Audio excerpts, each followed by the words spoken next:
ಕರುಣರಸದಿ ಕೋಡಿವರಿವ ಕಟಾಕ್ಷದ ಪರತತ್ವ ಅರಪು ಆಲಾಪದ ವರಪುಣ್ಯಮಯ ಶರೀರದ ನಿರಾಭಾರಿ ಸದ್ಗುರು ಇರಲೆನ್ನ ಮಾನಸದೋಳು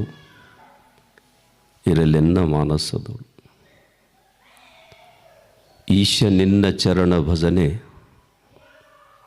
ಆಸೆಯಿಂದ ಮಾಡುವೆನೋ ಎನ್ನ ದೋಷ ರಾಶಿಯನ್ನು ನಾಶ ಮಾಡು ಶ್ರೀಶಕೇಶವ, ನಾಶ ಮಾಡು ಶ್ರೀಶಕೇಶವ.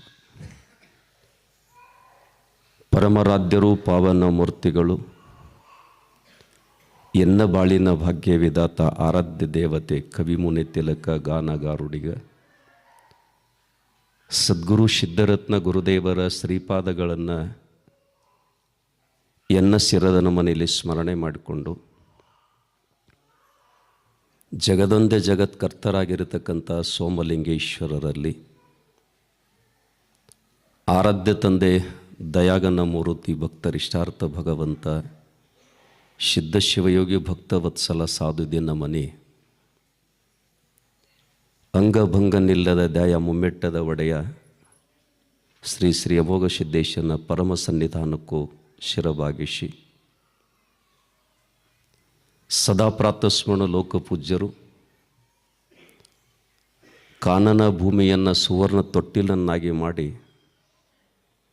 ಎಲ್ಲರಂತರಂಗದಲ್ಲಿ ಮಹಾದೇವನ ಕಂಡ ಮಹಾತ್ಮ ಬಸವಾದಿ ಶರಣರನ್ನು ಸ್ಮರಣೆ ಮಾಡಿ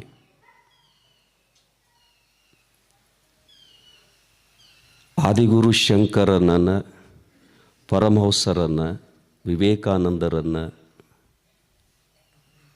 ಅಲ್ಲಮರನ್ನು, ಇಸ್ಸಗುರು ಅಣ್ಣನವರನ್ನು ನಾವು ಯಾರೂ ನೋಡಿಲ್ಲ. ಅವರೆಲ್ಲರ ಆದರ್ಶಗಳನ್ನು, ಅವರೆಲ್ಲ ಮನುಕುಲದ ಚಿಂತನೆಗಳನ್ನು, ಅವರೆಲ್ಲರ ಸ್ಫೂರ್ತಿಯ ಶಕ್ತಿಯ ರೂಪವಾಗಿ ಧರೆಯನ್ನು ಬೆಳಗಲಿಕ್ಕೆ ಬಂದಿರತಕ್ಕಂಥ ನಡೆದಾಡುವ ದೇವರು, ಮಾತನಾಡ್ತಕ್ಕಂಥ ಮಹಾದೇವರು, ನಡಿ ಮತ್ತು ನುಡಿಯನ್ನು ನಮ್ಮೆಲ್ಲರ ಬದುಕಿಗೆ ಎಡೆಮಾಡಿ ತೋರಿಸಿರತಕ್ಕಂಥ ಒಬ್ಬ ಯುಗ ಪುರುಷರು,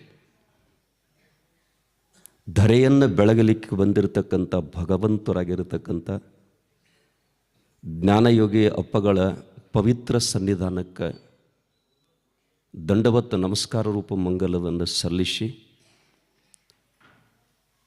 ಅವರ ಒಂದು ನೆನವಿನ ಪವಿತ್ರವಾಗಿರತಕ್ಕಂಥ ಈ ಕಾರ್ಯಕ್ರಮದ ಈ ವೇದಿಕೆಯ ಪಾವನ ಸಾನ್ನಿಧ್ಯವನ್ನು ಕರುಣಿಸಿ, ಬಹುತೇಕ ನಾನು ತಿಕೋಟ ಗ್ರಾಮದಲ್ಲಿ ಪೂಜ್ಯ ಗುರುದೇವರು, ನಾವು ಇಳಕಲದಪ್ಪಗಳು ಒಂದು ವೇದಿಕೆ ಮೇಲಿದ್ದಾಗ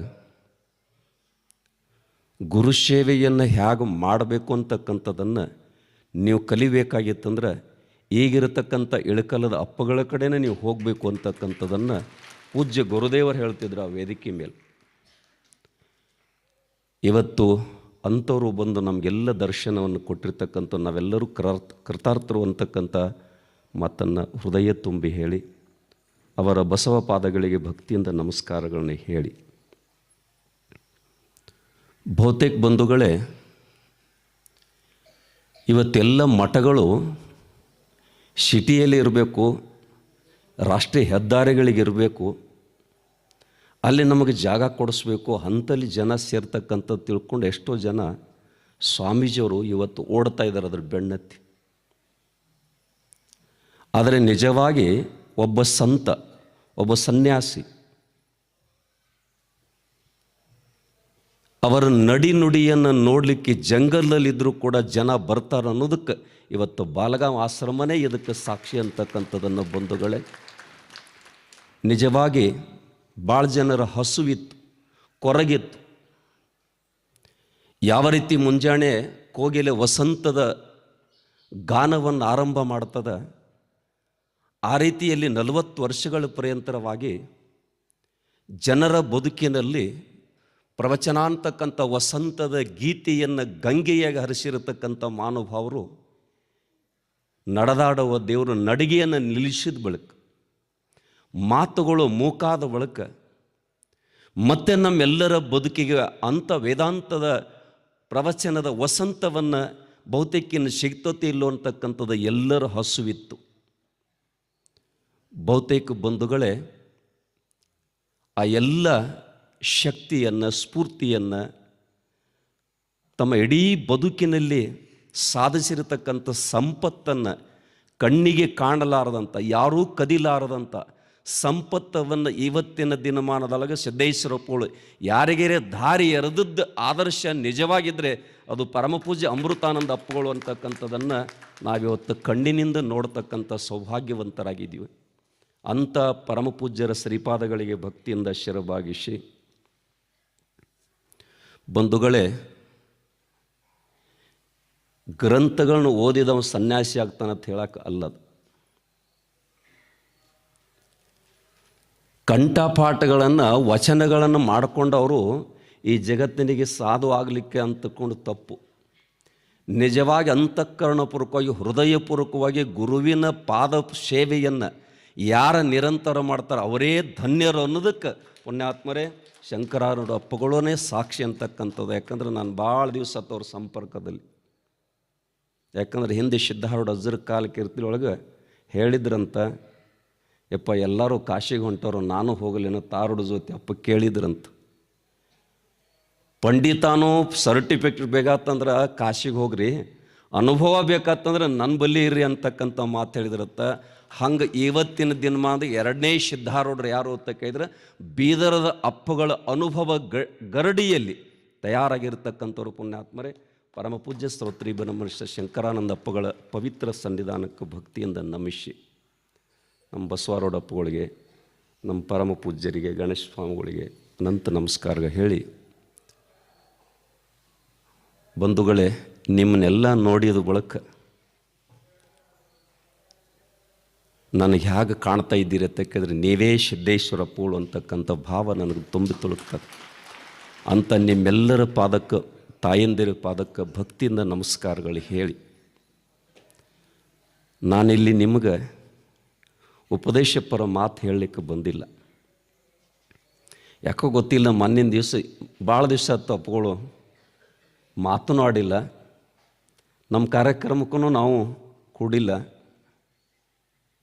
ಒಟ್ಟಿನ ಮೇಲೆ ಬುದ್ಧಿ ನಿಮ್ಮ ಬೆಟ್ಟಿಗೆ ಬರಬೇಕು, ಸ್ವಲ್ಪ ಒಂದು ಅರ್ಧ ಗಂಟೆ ನಿಮ್ಮ ಜೊತೆ ಕಾಲು ಕಳಿಬೇಕಂತ ಇಚ್ಛೆ ಆಗ್ಯದ, ಯಾವಾಗ ಅವಕಾಶ ಕೊಡ್ತೀರಿ ಅಂದಾಗ ಮತ್ತೇನು ಅವಕಾಶ, ಈಗ ನಡೆದದ ಜಾತ್ರೆನ ಜ್ಞಾನದ ಗಂಗೆ ಹರಿತಾ ಇದೆ, ತಾವು ಬಂದುಬಿಟ್ರಿ ಅಂತಕ್ಕಂಥ ಮಾತು ಹೇಳಿದಾಗ ಬಂದೀನಿ. ಬಂಧುಗಳೇ, ಒಂದು ಮಾತು ಒಬ್ಬ ಕವಿ ಬರೀತಾನೆ, ಮಣ್ಣು ತಿಂದುಸಿ ಹಣ್ಣು ಕೊಡುವ ಮರ ನೀಡಿ ನೀಡಿ ಮುಕ್ತ. ಮಣ್ಣು ತಿಂದು ಸಿ ಹಣ್ಣು ಕೊಡ್ತಕ್ಕಂಥ ಮರ ನೀಡಿ ನೀಡಿ ಮುಕ್ತ ಆಗ್ಯದ. ಬೇವನ್ನಗಿತಕ್ಕಂಥ ಸವಿಗಾನದ ಹಕ್ಕಿ ಹಾಡಿ ಮುಕ್ತಾಗ್ಯದಂತ. ನರಜನ್ಮಕ್ಕೆ ಬಂದ ಮೇಲೆ ಬಂಧುಗಳೇ, ಇಂಥ ಒಂದು ಜ್ಞಾನದ ಸಿರಿ ಹರಿತರಲ್ ಬಂಧುಗಳ ಪುಣ್ಯಾತ್ಮರೇ, ಜ್ಞಾನ ಸಂಪುಟ ಸಿರಿ ಜ್ಞಾನ ಗುಮ್ಮಟ ಗಿರಿ, ನಡೆದಾಡುವ ದೇವರು, ಮಾತನಾಡ್ತಕ್ಕಂಥ ದೇವರು, ಅವರ ಬದುಕಿನೊಳಗೆ ನಾವು ಹುಟ್ಟಿದೆಲ್ಲ ನಮ್ಮ ಜನ್ಮ ಕೂಡ ಸ್ವಾರ್ಥ ಅಂತಕ್ಕಂಥ ಮಾತು ನಾವೆಲ್ಲ ನೆನಪಿಟ್ಕೋಬೇಕು. ಬಹುತೇಕ ಪುಸ್ತಕದೊಳಗೆ ಓದೋದಲ್ಲ, ಸ್ವಾಮಿ ವಿವೇಕಾನಂದರು, ಬಸವಣ್ಣವರನ್ನು ಪುಸ್ತಕದೊಳಗೆ ನಾವು ತಿಳ್ಕೊಳ್ತಾ ಇದ್ದೀವಿ. ನಿಜವಾಗಿ ಅವರ ಜೀವಿತದೊಳಗೆ ನಾವು ಹುಟ್ಟಿ ಅವರ ಒಂದು ಬದುಕಿನೊಳಗೆ ನಾವು ಕೂಡ ಅವರ ನೆರಳಿನಲ್ಲಿ, ಅವರ ಅನುಭವದ ನುಡಿಯ ಗಂಗೆಯಲ್ಲಿ ನಾವೆಲ್ಲ ಮಿಂದಿದ್ದೀವಲ್ಲ, ಇದು ನಮ್ಮ ಭಾಗ್ಯ, ಇದು ಭಾಗ್ಯ ಅಂತ ಕರೀತಾರೆ. ಬಂಧುಗಳೇ, ಅವರ ನುಡಿಗಳು, ಅವರ ಅನುಭವದ ಎಡೆಗಳು ನಮ್ಮೆಲ್ಲರ ಬದುಕಿಗೆ ತೋರಣ ಆಗ್ಯಾವ. ಅದಕ್ಕೆ ಗುರುವೇ ನಾನು ಒಂದು ಸೊನ್ನೆಗೆ ಎಲ್ಲಿ ಬೆಲೆ ಇದೆ, ನಾವೆಲ್ಲರೂ ಮೊದಲು ಪುಣ್ಯಾತ್ಮರೇ ಬೆಲೆ ಇಲ್ಲದ ವಸ್ತುವಾಗಿತ್ತು. ಯಾವಾಗ ಬಂಧುಗಳೇ ಪೂಜ್ಯ ಗುರುದೇವರ ಸಂಘಕ್ಕೆ ಬಂದುಬಿಟ್ಟಿವೋ, ಅವರ ಆಶ್ರಯಕ್ಕೆ ಬಂದುಬಿಟ್ಟಿದ್ದಿಲ್ಲ, ನಮಗೇನಾಯ್ತು ಅಂತಕ್ಕಂದ್ರೆ ನಮ್ಮೆಲ್ಲರ ಬದುಕಿನೊಳಗೆ ಜ್ಞಾನಯೋಗಿ ಸಿದ್ದೇಶ್ವರಪ್ಪಳು ಹೇಗಾಗಿ ಬಂದರು ಅಂತಕ್ಕಿದ್ರೆ ಒಂದು ಅಂಕಿಯಾಗಿ ಸಿಕ್ಕರು ಬಂಧುಗಳೇ, ನಮಗೊಂದು ಅಂಕಿಯಾಗಿ ಸಿಕ್ಕರು. ಆವಾಗ ನಮಗೆ ಬೆಲೆ ಬಂದುಬಿಡ್ತು. 1000 ಸೊನ್ನೆ ಬರೆದ್ರೂ ಬೆಲೆ ಇಲ್ಲ. ಅದಕ್ಕೆ ಹಿಂದೆ ಪುಣ್ಯಾತ್ಮರ ಗುರು ಅಂತಕ್ಕಂಥ ಒಂದು ಅಂಕಿ ಬಂದು ಸಿಕ್ಕರೆ ಸಾಕು, ಜೀವನ ಪುಣ್ಯಾತ್ಮರೇ ಧನ್ಯ ಆಗ್ತದೆ, ಧನ್ಯ ಆಗ್ತದೆ.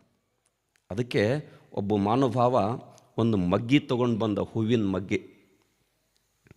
ಒಂದು ಸುಂದರ ಶ್ರೀಮಂತ ಇದ್ದ, ಬಂಗಾರದ ತಟ್ಟೆ ಒಳಗಿಟ್ಟ, ಅದಕ್ಕೆ ನೀರು ಹಾಕಿದ, ಸುಗೀತೆಗಳನ್ನು ನಿರಂತರ ಹಾಡಲಿಕ್ಕೆ ಪ್ರಾರಂಭ ಮಾಡಿದ. ಹಾಡಿದ 3 ದಿನಗಳ ಪರ್ಯಂತರವಾಗಿ ಹಾಡಿದ, ಮಗ್ಗಿ ಅರಳಲಿಲ್ಲ.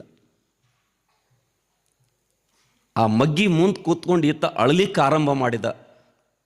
ಆ ಮಗ್ಗಿ ಹೇಳಿತು, ನೀನ ಇಷ್ಟು ಹತ್ರೂ ಕೂಡ ನಾನು ಅರಳುವುದಿಲ್ಲ ಅಂತ ಹೇಳಿತು. ನೀನು ಇಷ್ಟು ಹತ್ರೂ ಕೂಡ ನಾನು ಅರಳುವುದಿಲ್ಲ, ನಾನು ಅರಳಬೇಕಾಗಿತ್ತಂದರೆ ದಿನ ಬೆಳಗತಕ್ಕಂಥ ಸೂರ್ಯ ಬೇಕಾಗ್ತದಂತಕ್ಕಂಥ ಮಾತ ಆ ಮಗ್ಗಿ ಹೇಳಿದಂತ. ಆ ಮಗ್ಗಿ ಅರಳಲಿಕ್ಕೆ ದಿನ ಬೆಳಗತಕ್ಕಂಥ ಸೂರ್ಯ ಬೇಕಾಗ್ತಾನ. ಹೃದಯ ಕಮಲ ಅರಳಬೇಕಾಗಿತ್ತಂದ್ರೆ ಪುಣ್ಯಾತ್ಮರೇ ಜ್ಞಾನಯೋಗಿ ಅಪ್ಪಗಳಂಥ ಸೂರ್ಯ ನಮಗೆ ಸಿಕ್ಕಿದ್ದಲ್ಲ, ನಾವೇ ಧನ್ಯರು, ನಾವೇ ಪುನೀತರು ಅಂತಕ್ಕಂಥದ್ದನ್ನು ಎದೆ ತುಂಬಿ ಹೇಳಬೇಕಾಗ್ತದೆ ಬಂಧುಗಳೇ. ಟಿ ವಿಯಾಗ ಬಂದು ಸುಳ್ಳು ಭವಿಷ್ಯ ಹೇಳಲಿಲ್ಲ, ಕ್ಯಾವಿ ತೊಡಲಿಲ್ಲ, ಯಾರಿಗೆ ಬೇಕಂತ ಕೈ ಒಡ್ಲಿಲ್ಲ. ಅದರ ಜಗತ್ತಿನ ಎಂಥ ಶ್ರೀಮಂತರು ಅಂತಕ್ಕಿದ್ರೆ ಪುಣ್ಯಾತ್ಮರೇ ಅವರಂಥ ಶ್ರೀಮಂತರು ಯಾರು ಇಲ್ಲ ಅಂತಕ್ಕಂಥ ಇತಿಹಾಸ ಇವತ್ತು ಹೇಳ್ತದೆ. ಅವ್ರು ಎಲ್ಲಿ ಪಾದ ಇಡ್ತಾರಲ್ಲ, ಗುರು ಕರುಣೆ ಅಂತ ಕರೀತಾರೆ. ಅವ್ರು ಎಲ್ಲಿ ಪಾದ ಇಡ್ತಾರಲ್ಲ ಅದು ಪುಣ್ಯಾತ್ಮರ ಕಾಶಿಯಾಗಿ ಕೂತದು, ಅದು ಕಾಶಿಯಾಗಿ ಕುಂತದು ಅನುಭವ. ನಾನು ಪುಣ್ಯಾತ್ಮರ ನಮ್ಮ ಶ್ರೀಮಠದೊಳಗಿದ್ದಾಗ ನನಗೆ ರಾತ್ರಿ 3 ಗಂಟೆಗೆ ಎಚ್ಚರ ಆಗ್ತದೆ. ಸೌದತ್ತಿ ಒಳಗೆ ಬುದ್ಧಿಜಿಯವರು ಪ್ರವಚನ ನಡೆದಿತ್ತು. ಏನೂ ಗೊತ್ತಿಲ್ಲ, ಅಷ್ಟು ಹೋಗ್ಬೇಕು, ಅವ್ರ ಪ್ರವಚನ ಕೇಳಬೇಕು. ನಂದು ಎಲ್ಲ ಕಾರ್ಯ ಮುಗಿಸ್ಕೊಂಡು ನಾನು ಸೌದತ್ತಿ ರೂಟಿಗೆ ಹೋಗ್ಬೇಕಾರೆ ಯರಗಟ್ಟಿಗೆ ಹೋಗಿ 5:15 ಆಗಿತ್ತು. ನನ್ನ ರಸ್ತೆ ತಪ್ತದು. ನಾನು ಬೆಳಗಾವಿಗೆ ಹೋಗೋ ರೂಟ್ ಹಿಡ್ಕೊಂಬಿಟ್ಟು ನಮ್ಮ ಗಾಡಿಯಲ್ಲಿ ಕೂತ್ ಮನುಷ್ಯ ಹೇಳಿದ, ಬುದ್ಧಿ ಅದು ದಾರಿ ತಪ್ಪ್ಯದ, ಸೌದತ್ತಿಗೆ ಹೋಗೋದಿಲ್ಲ ಅಂದ್ರು. ನನ್ನ ಬಾಯಿಗೆ ಏನು ಬಂತು, ನಾವು ಯಾರ ಕಡೆ ಹೋಗ್ತಾ ಇದ್ದಿಲ್ಲ, ಇಷ್ಟೊತ್ತಿನಾಗ ಯಾರು ದಾರಿ ತೋರಿಸ್ಬೇಕು ನಮಗಿಲ್ಲಿ, ನಾವು ಯಾರ ಕಡೆ ಹೋಗ್ತಾ ಇದೆಯೋ ಅವರ ನಮ್ಮನ್ನು ದಾರಿ ಹಿಡಿದು ಕರ್ಕೊಂಡು ಹೋಗ್ಬೇಕಾಗ್ತದೆ, ಇಲ್ಯಾರು ಕರಿಬೇಕಂತ ಗಾಡಿ ತರದು ಅಂತ ಹೇಳಿದ್ದು. ನಾನು ಕಂಡದ್ದನ್ನು ಹೇಳಕತ್ತೀನಿ ಪುಣ್ಯಾತ್ಮರೇ. ಗಾಡಿ ನಿಂತು ಬಳಕ ಶುಭ್ರ ಬಟ್ಟೆ ಒಬ್ಬರು ಈ ಕಡೆ ಎಡಕಿನ ಬಾಜು ತೋರಿದ್ರು. ಅಜ್ಜ ನಾವು ಸೌದತ್ತಿಗೆ ಹೋಗ್ಬೇಕಾಗಿತ್ತು, ದಾರಿ ತಪ್ಪ್ಯದ, ಎಲ್ಲಿ ಹೋದ್ರೆ ಸಿಗ್ತಿ, ಹೆಂಗೆ ಹೋಗಬೇಕು? ಬಾಳಗೌಡ ನೀವು ದಾರಿ ತಪ್ಪಿ ಮುಂದೆ ಬಂದಿರಿ, 2 ಕಿಲೋಮೀಟ್ರ್ ವಾಪಸ್ ಹೋಗ್ರಿ, ಅಲ್ಲೊಂದು ದೊಡ್ಡ ಸರ್ಕಲ್ ಬರ್ತದೆ, ಅಲ್ಲಿಂದ ನೇರ ಪೂರ್ವಕ್ಕೆ ಹೋದ್ರಿ ಅಂದ್ರೆ ನಿಮಗೆ ಸೌದತ್ತಿ ಹೋಗೋ ರಸ್ತೆ ಸಿಗ್ತೈತಿ ಅಂತ ಹೇಳಿದರು. ನಮ್ಮ ಗಾಡಿ ತಿರುಗಿಸಿದ ಬಳಕ ಅಜ್ಜಗ ಧನ್ಯವಾದ ಹೇಳೋನು ತರಿವು ಅಂತ ಹೇಳಿದಾಗ ಯಾರೂ ಇಲ್ಲಾಗಿತ್ತು. ಅದಕ್ಕೆ ಮರಾಠಿಯಾಗ ಮಾತು ಬರೀತಾರೆ ಪುಣ್ಯ, ಸಹಜ ಬೋಲುತ್ತೆ ಹಿತೋಪದೇಶ ಅಂತ ಬರೀತಾರೆ, ಸಂತ ದರ್ಶನಂ ಭೂಲಾಭಂ ಅಂತ ಹೇಳ್ತಾರೆ. ನಾನು ಪ್ರವಚನಕ್ಕೆ ಹೋಗಿ ಅಟೆಂಡ್ ಆದ್ವಿ, ಪ್ರವಚನ ಮುಗೀತು, ಎಲ್ಲರೂ ಅವರು ಶಿಷ್ಯ ಬಳಗ ಹೋಗಿಬಿಟ್ರು, ಅವರು ಹೋಗಿಬಿಟ್ರು. ನಾನು 100-200 ಕಿಲೋಮೀಟ್ರ್ ಮೇಲೆ ಬಂದೀನಿ ಭೇಟಿ ಆಗ್ಬೇಕಂತ. ಇವರು ಮಾತನಾಡಿಸ್ಲಿಲ್ಲ, ಅವರೂ ಕರೀಲಿಲ್ಲ. ಏನು ನಮ್ಮದೇ ದೈವ ಸುಮಾರದೋ ಅಥವಾ ನಮ್ಮದೇನು ಕೊರತೆಗಿತ್ತೆ, ನಡಿ ಹೋಗೋಣ ತಿಳ್ಕೊಂಡು ಯಾರಿಗೂ ಭೇಟಿ ಆಗಲ್ಲ, ಹೊಂಟ್ಬಿಟ್ಟಿನಿ ನಾನು. ಬುದ್ಧಿಜಿಯವರು ಹೇರೋ ಹೊಂಡ ಶೋರೂಮ್ ಉದ್ಘಾಟನೆ ಮಾಡಿ ಅಲ್ಲಿ ಬರ್ತಿದ್ರು ಗಾಡಿಗೆ. ನಾನು ಅಲ್ಲಿ ಗೋಡಗೇರಿ ಮಲ್ಲಯ್ಯಪ್ಪಗಳೇನು ಹೇಳಿದ್ರು, ಅಮರೇಶ್ವರ ಸ್ವಾಮಿಗಳ ಈ ಗಾಡಿಯಾಗಿ ನೀವು ಮುಂದೆ ಕೂತ್ಕೋರಿ, ಬುದ್ಧಿಜಿಯವ್ರು ನಡುವಿನ ಸೀಟ್ ಮೇಲೆ ಕೂಡಿರ್ತಾರೋ, ನಿಮ್ಮನ್ನ ಕರ್ಕೊಂಡು ಹೋಗ್ರಿ ಅಂದರು. ನಾನು ಬರೀ 1 ನಿಮಿಷ ಮಾತನಾಡೋದು ಬೇಡ್ಕೊಂಡೀನಿ, ಆದರೆ ನನ್ನ ಜೊತೆಗೆ 1 ಗಂಟೆ ಮಾತನಾಡಿದ್ರು ಪುಣ್ಯಾತ್ಮರೇ ಬುದ್ಧಿಜಿ, 1 ಗಂಟೆ.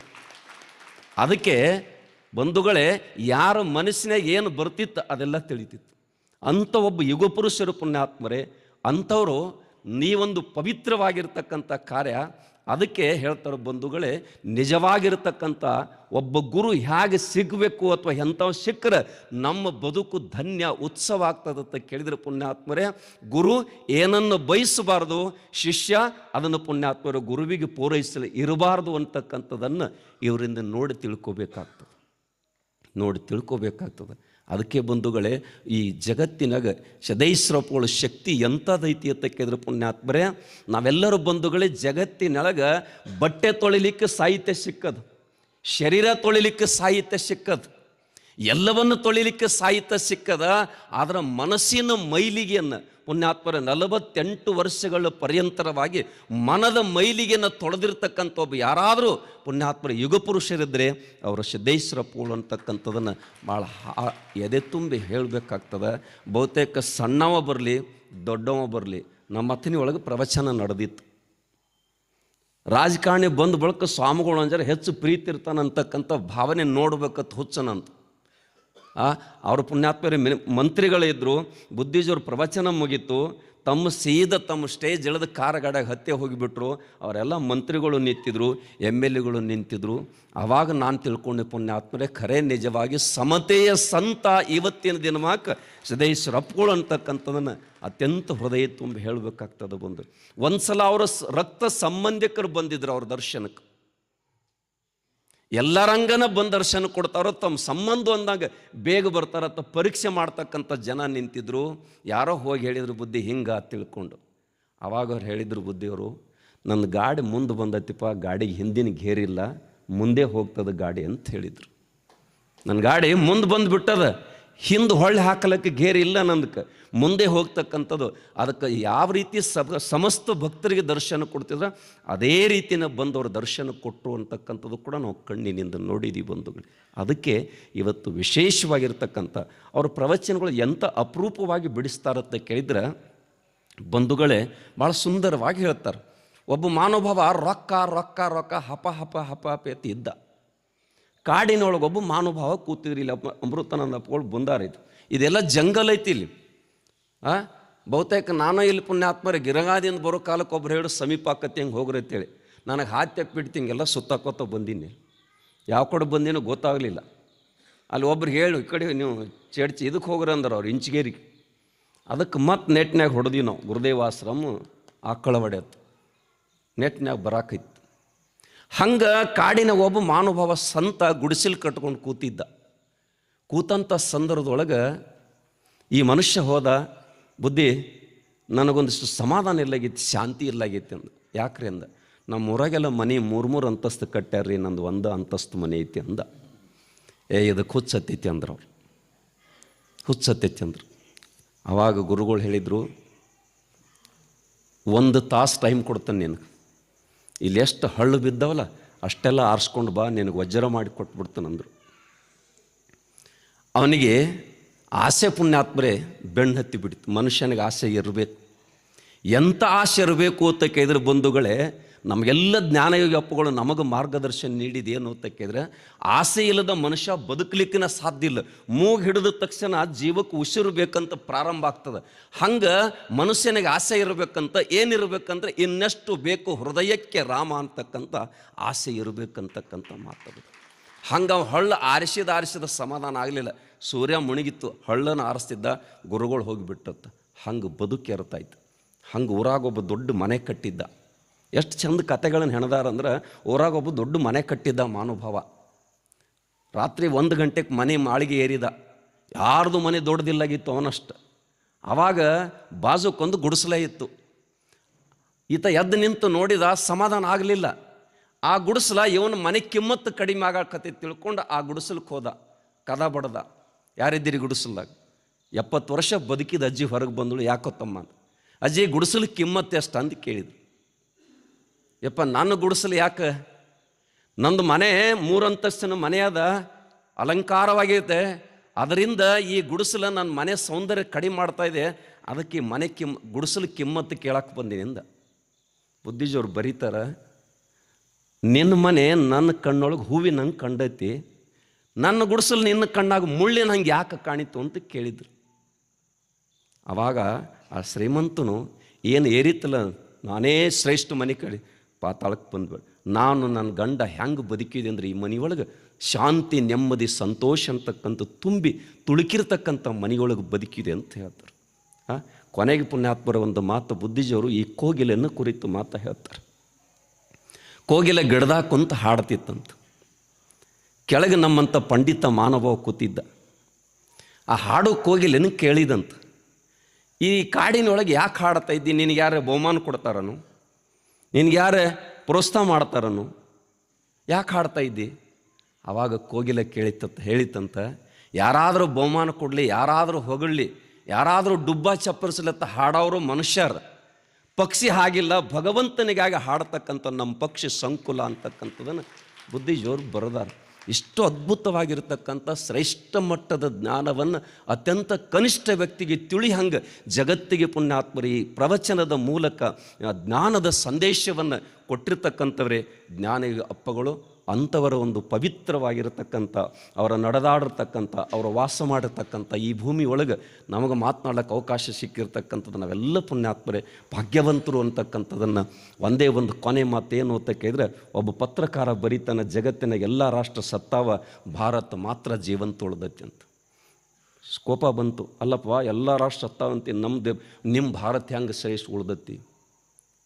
ಅವಾಗ ಹೇಳಿದ್ರು ಅಂದು ರಮಣ ಮಹರ್ಷಿಗಳು, ಸ್ವಾಮಿ ವಿವೇಕಾನಂದರು, ಎಂದು ಜ್ಞಾನಯೋಗಿ ಸಿದ್ದೇಶ್ವರಪ್ಪಗಳು ಜ್ಞಾನಕ್ಕೆ ಹೊಂಗಿರಣವನ್ನು ಜಗತ್ತಿಗೆ ಕೊಟ್ಟು ಹೋಗ್ಯಾರ, ಅದಕ್ಕೆ ಭಾರತ ಜೀವಂತ ಐತಿ ಅಂತಕ್ಕಂಥ ಮಾತಾಡಿದ್ರೆ, ಅಂಥ ಭಾರತದ ವಾರಸದಾರಾಗಿರ್ತಕ್ಕಂಥ ಸ್ವಾಮಿ ವಿವೇಕಾನಂದರ ತರುವಾಯ ಪುಣ್ಯಾತ್ಮರಿ ಭಾರತವನ್ನು ಅಧ್ಯಾತ್ಮ ಲೋಕಕ್ಕೆ ವಿಶ್ವಕ್ಕೆ ಪರಿಸಿರತಕ್ಕಂಥ ನಮ್ಮೆಲ್ಲರ ಪುಣ್ಯಾತ್ಮರೇ ಕಣ್ಣು ಕಂಡದ ಅವರ ನುಡಿಯನ್ನು ಕೇಳದ ಅವರ ಬದುಕಿನ ಜೊತೆಯಾಗಿ ನಾವೆಲ್ಲ ಒಂದಿಷ್ಟು ಬದುಕಿ ಬಂದಿದ್ದಿಲ್ಲ.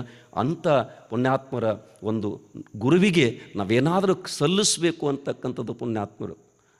ಅವ್ರ ಉಪಕಾರ ಅಂತ ತೀರ್ಸಕ್ಕೆ ಸಾಧ್ಯ ಆಗೋದಿಲ್ಲ, ಆದ್ರೆ ಉಪಕೃತರಾಗಿರೋನು ಅವರ ಪಾದಕ್ಕೆ ಸದಾವಕಾಲ, ನಮ್ಮ ಶ್ರೀಚರಣಕ್ಕೆ, ಅವರ ಚರಣಕ್ಕೆ ಸದಾವಕಾಲ ನಮ್ಮ ಹಣೆಯನ್ನು ಇಟ್ಟು, ಗುರುದೇವ ನಮ್ಮ ಬದುಕಿನಲ್ಲಿ ಕೂಡ ನಮಗೂ ಕೂಡ ಒಳ್ಳೆಯ ಮಾರ್ಗವನ್ನು ತೋರಿಸು, ಕೆಟ್ಟ ಮಾರ್ಗ ನಮ್ಮನ್ನು ಒಯ್ಬೇಡ, ಈ ಆಸ್ತಿ ಅಂತಸ್ತು ಸಂಪತ್ತು ಯಾವುದು ಎಲ್ಲ ಕೂಡ ಸುಳ್ಳ ಅಂತ ಕೊನೆಗೆ ಪುಣ್ಯಾತ್ಮರೇ ಗವಿ ಕಟ್ಕೊಲಿಲ್ಲ, ಗುಡಿ ಬೇಡ ಅಂದರು, ಎಲ್ಲವನ್ನ ಬೇಡ, ಕೊನೆಗೆ ಜಗತ್ತೆ ನಿರ್ಭೈಲ ಅಂತಕ್ಕಂಥ ತೋರಿಸೋಗಿರ್ತಕ್ಕಂಥವ್ರು. ಆ ದಾರಿ ನಮಗೂ ಒಂದಿಷ್ಟು ನಿಮ್ಮ ನೆನವಿನೊಳಗೆ ಉಳಿತಕ್ಕಂಥದ್ದನ್ನು ಸದ್ಬುದ್ಧಿ ಆ ಗುರುದೇವರು ನಮಗೂ ಕೊಡಲಿ, ನಿಮಗೂ ಕೊಡಲಿ ಅಂತಕ್ಕಂಥ ಆಸೆಯನ್ನು ವ್ಯಕ್ತಪಡಿಸಿ, ನಿರಂತರವಾಗಿ ಈ ಶ್ರೀಮಠ ಉತ್ತರೋತ್ತರವಾಗಿ ಎತ್ತರವಾಗಿ ಬೆಳೀಲಿ ತಿಳ್ಕೊಂಡು ಆ ಗುರುದೇವರ ಪಾದೆಗೆ ಮತ್ತೊಮ್ಮೆ ತಮ್ಮೆಲ್ಲರ ಪರವಾಗಿ ಪ್ರಾರ್ಥನೆಯನ್ನು ಮಾಡಿಕೊಂಡು ಎಲ್ಲ ಪರಮ ಪೂಜ್ಯರಿಗೆ ಮುಗಿದ ಕೈ ಬಾಗಿದ ತಲೆಗೆ ನಮಸ್ಕಾರ, ತಮಗೆಲ್ಲ ಶುಭ ಕೋರಿ ನನ್ನ ಮಾತು ಪೂರ್ಣಗೊಳಿಸ್ತೀನಿ.